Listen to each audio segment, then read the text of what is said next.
तुम्ही कीर्तन करताना हिंदुत्ववाद, माणुसकी, धर्म वगैरे आपण सगळ्या गोष्टीवर बोललो. तुम्ही कीर्तनाला जेव्हा गावागावात जाता, खेड्यागावात 18 पगड जातीची लोक असतात. गावातच स्वाभाविकपणे कमी जरी असले तरी मुस्लिम लोकही असतात. ते कीर्तनाला येतात. कधी त्यांच्यासोबत कधी बोलणं झालं आहे कीर्तनानंतर किंवा तुमचं इंटरॅक्शन होतं असं कधी? नाही, मला त्यांची भेट होत नाही. मला उलट त्रास जर काय झाला आहे तर माझं कीर्तन सुरू असतं आणि त्यांचा भोंगा चालू होतो. आम्हाला कीर्तनात डिस्टर्ब होतं, विक्षेप होतो आम्हाला. म्हणून माझं पुढच्या काळात आपण सगळ्यांनीच पुढाकार घेऊन हे जे धर्मस्थळांवरचे भोंगे आहे ना, हे उतरावे लागणार आहे आपल्याला. आणि त्यात मी सुरुवात करणार आहे. आज केली पण मी सुरुवात. मी कुठल्याही गावात कीर्तनाला गेलो की मी जाहीर सांगतो की मंडपाच्या व्यतिरिक्त बाहेर जे भोंगे लावले ते बंद करून टाका. लोकांना फुकट ऐकवू नका.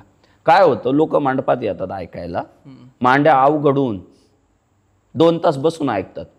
आणि काही घरातल्या घरात कोणी टॉयलेटमध्ये असतं, विठ्ठल विठ्ठल भजन चालू झालं की अरे कुठेही बसले, कोण बेडरूममध्ये असतं, कोण टॉयलेटमध्ये असतं. आणि कशाला त्यांना ते ऐकवायचं.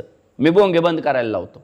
पण माझं कीर्तन सुरू असताना या मशिदींवरचे भोंगे चालू होतात, ते ओरडतात. आणि मग ते आमच्या कानावर आल्यावर आम्हाला भजन करावं लागतं, जय जयकार करावं लागतं, रिॲक्शन द्यावी लागते. मग मला काय म्हणायचं आहे की मला ते तर भेटत नाही, पण त्यांचा मला असा कधी कधी विक्षेप होतो. पण त्यांच्या भोंगे, आता खरं तर सरकारने नियमच काढला त्या भोंग्यांबद्दलचा, ते भोंगे उतरवण्याचा. नाही, ते बंद करावे लागतील साहेब. हे असले नियम पाळले जात नाही. रोज कोण जाणार आहे त्यांचं टेस्ट घ्यायला, तुमचा किती डेसिबल आवाज आहे? कोण जाईल ते रोज चेक करायला? ते 2 दिवस करतात, नंतर पुन्हा त्यांचं चालू होतं भोंगा. बरं 50 लोक राहतात गावात, उरलेल्या 10,000 लोकांना ऐकवतात. का ऐकवताय बरं? त्याचा अर्थ कळत नाही. म्हणजे हनुमान चालीसा ऐकताना किमान अर्थ तरी कळतो. भूत पिशाच निकट नाही यावे, महावीर जप नाम सुनावे. म्हणजे आमच्या मारुतीरायाचं नाव घेतल्यानंतर भूत पिशाचच्या जवळ येत नाही. पण ते जे शब्द कानावर पडतात आजपर्यंत कोणाला अर्थ कळाला नाही. आणि अर्थ जर शोधले तर ते इतके विघातक आहे, इतके वादग्रस्त अर्थ आहे की तुमचं उपास्य दैवत सोडून बाकीचं काहीच या जगामध्ये खरं नाही. म्हणजे गेला तुमचा राम गेला, कृष्ण गेला, महादेव गेला, तुमचा पक्ष गेला, संघटना गेल्या, सगळं गेलं, तेवढा एकच खरा. पण आपल्याही भोंग्यांचा त्रास त्यांना होत असेल ना? माझा भोंगेला विरोध आहे ना साहेब. मीच तुम्हाला सांगितलं ना, मी ज्या गावात कीर्तनाला जातो जाहीर सांगतो भोंगे बंद करा, मंडपातल्यांना ऐकवा, फुकट ऐकूच नका लोकांना, लोकांची डोकी खराब करू नका. ज्याला गरज आहे त्यालाच द्या, ज्याला गरज नाही त्याला देऊ नका. ते षडयंत्र आहे. वारंवार वारंवार कानात घालून ते 2047ला इस्लामिक राष्ट्र करायचंय ना, त्याची तयारी येते. मी पुन्हा एकदा देवा भाऊला तुम्ही पोचवा, हे मर्यादा घालून जमणार नाही. भोंगे उतरवलेच पाहिजे सगळ्या धर्मस्थळांवरचे. गरजच नाही साहेब त्याची. तुमच्या विचारांचं सरकार आहे, तुम्ही जास्त ॲग्रेसिव्हली पोचवू शकता. ते आमचं फक्त मुलाखत दाखवणं. तर आता पुढचा प्रश्न असा आहे, अहो पण आम्ही जे बोलतो ते मीडियावाले लावत पण नाही ना, असे वादग्रस्त मुद्दे कट करतात. मी अनुभवलं ते. आम्ही जेव्हा अशा विषयांना हात घालतो ना, ते कट करणार आणि त्यांच्या सोयीचं दाखवत बसणार. म्हणून तुम्हाला म्हणतोय किमान दाखवा तरी लोकांना.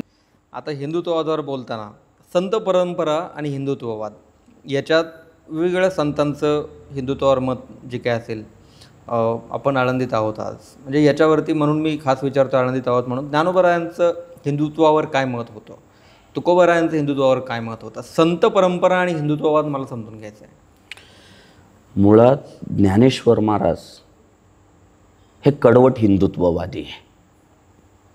तुम्ही जर इतिहासाचा अभ्यास केला तर साधारणपणे 12व्या शतकामध्ये देवगिरी प्रांताकडून आपल्या महाराष्ट्रावर आक्रमणं सुरू झाली परकीयांची.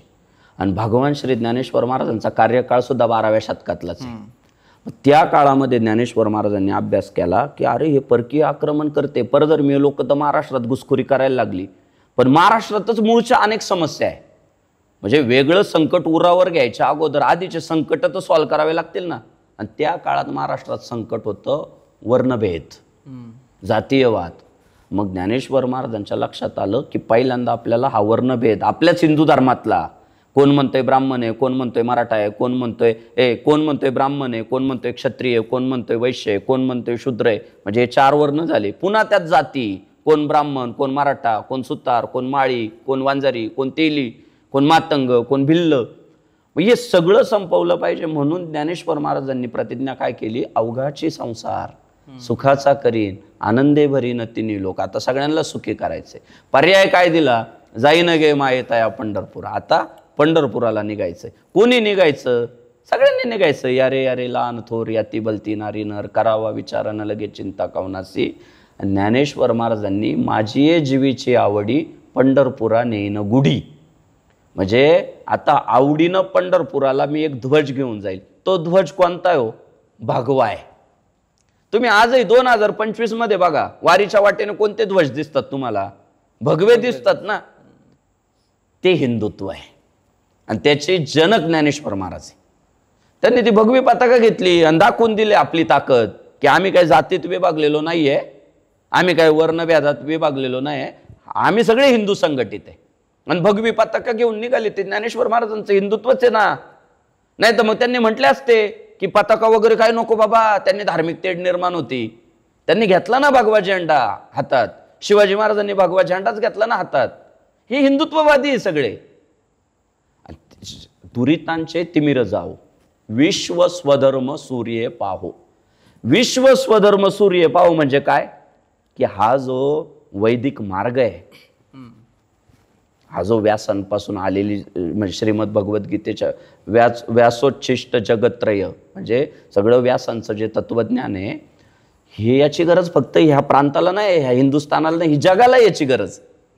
जगाला जर हिंदू धर्माचं तत्वज्ञान कळालं तर अणुबॉम्बची गरजच नाही, इतका समाज सुखी होईल.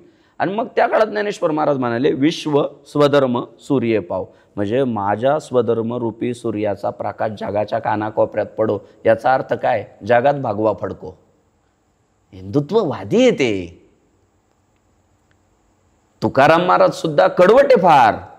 म्हणजे जाईल तिथं माथा टेकवायचा असं कधीच सांगितलं नाही त्यांनी. निष्ठावंत भाव भक्ताचा स्वधर्म निर्धार हे वर्म चुकू नये. पतिव्रते जैसा भ्रातार प्रमाण आमा नारायण तैशा परी.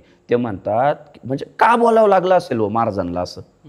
ते काय म्हणताय की एखाद्या पतिव्रता स्त्रीला जसा तिचा नवराच सर्वस्व असतो, ती दुसऱ्या पुरुषाचं चिंतन पण करत नाही, तसा भक्ताला आपला राम सर्वस्व असला पाहिजे. का म्हणावं लागलं असेल, हे परधर्म जेव्हा बोकाळले होते महाराष्ट्रात, मानेवर तलवारी ठेवून धर्मांतरित केली जात होती माणसं.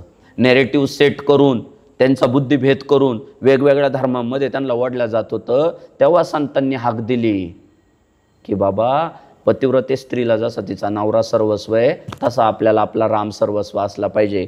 जो सगळ्यांचा असतो तो कोणाचाच नसतो.